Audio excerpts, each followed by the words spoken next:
Hello and welcome to another video. So I did say we'd get to take a look at the Atomy Shadow Reanimate decks that were around. After all, you guys mentioned, the previous Reanimate Shadow deck that I had showcased was not quite as good as this one, but I feel like they were serving two different purposes. I did know that this one existed, but I wanted to cover something I consider a little more consistent, and I found that other deck to be more consistent in its draws, whereas this deck was more consistent in its power. So the previous deck focused more on getting your consistent hands, being able to make the same kind of lines of play to lead to your victory. Whereas this one is more orientated towards high rolls, so being able to hit the right cards in the right order just so you can summon your big things. You don't really have much room to make different plays in the sense that you can't react too well. You're more so just playing your curve exactly how you would in every other game. Being able to summon your low cost things, fill your board to 4, get out the Atomy, set up a Sidwin and Zeus as soon as possible, and then just flood your board as you're going to see in this. So we'll go off and check that out. So our first game here is actually a Shadow Mirror match.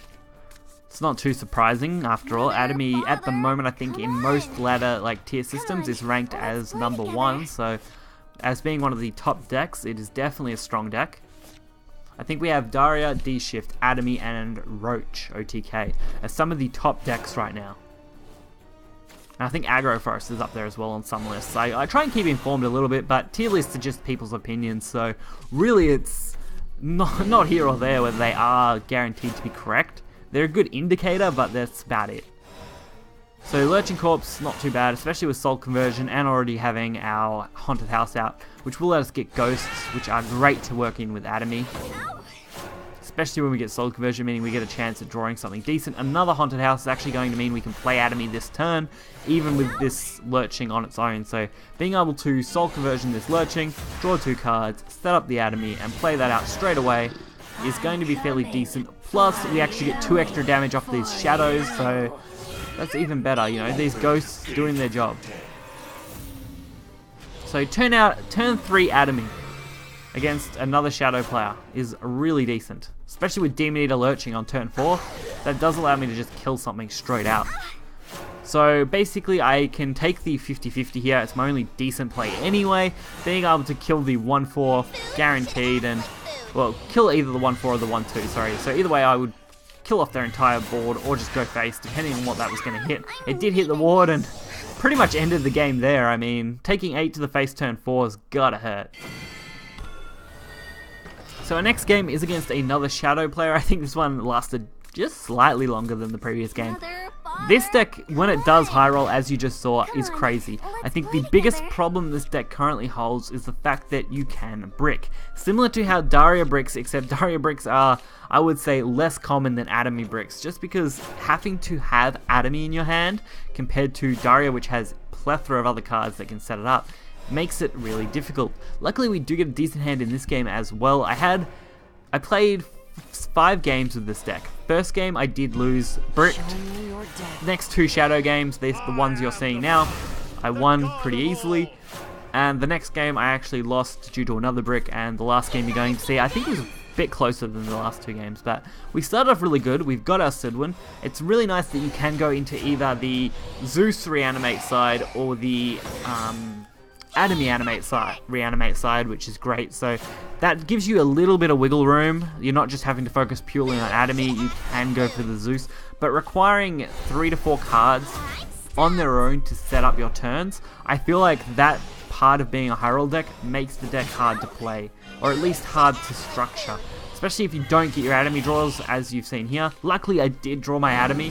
If I hadn't, I would have been in some trouble, although I could have just set up another Demon Eater and just played off that, so it would have been more interesting to see where it went if I had to go down that path. But not too bad at all. We get a pretty good board. I do pre-evolve just because I know I'm going to play the Sidwin next turn, and that's going to give us a Zeus. So this game did go a little bit longer, up to at least turn 5. So Lurching Corpse going in with its test of strength. So it's a 1 in 3 with this Lurching Corpse if they trade it into the 10-10. They don't though, it's making it a 50-50 instead. which isn't a bad option for them, but I know that I'm now going to have 4 followers. Luckily, they end up conceding anyway, but I would have ended up with 1 huge follower regardless of their play. I would have got to keep either Zeus or Atomy pretty easily. I wasn't really concerned with that lurching at all, and Test of Strength really was actually going to benefit me more than it was going to benefit them in that game. I'm not sure whether they were playing Atomy or whether they were playing a Dark Alice deck, but overall, just wasn't too difficult when you get a good hand. That is definitely the key to this game with this deck. It's getting a good hand and how consistently you can get that hand.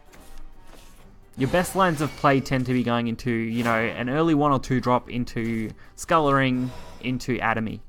Straight out, one of the best plays. If in the meantime you can set up your Zeus and Cerdwin at the same time, then you're pretty much guaranteed the win. It's very hard for any deck to counter that right now. Even Staircase is absolutely mental. So I do decide to go the Demon Eater, even though I didn't go for the Staircase. I just didn't feel like Staircase is what I wanted against Forest right here. At least not in that sense. I really wanted to get my Atomy, or even just a Gloomy so I could get rid of that Zeus and set up my Cerdwin. Unfortunately didn't get either of those, so that's a little bit sad.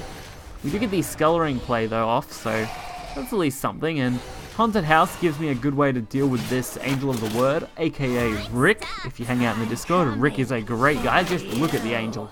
Isn't Rick amazing? Rick is now dead, but that's not the point. So, we haven't got too bad. I mean, we've been able to keep them on the back foot, having to play to our board, which, when you actually don't have much in your hand, isn't a bad option. Sometimes you just can't do anything other than force your opponent to play off the back.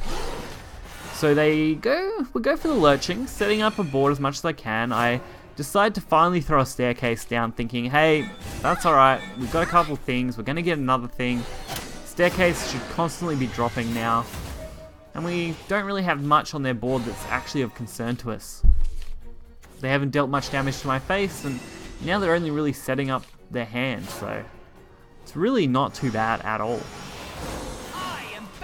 Belenus, the Shining, again, coming down. Probably one of the best things you can get off that.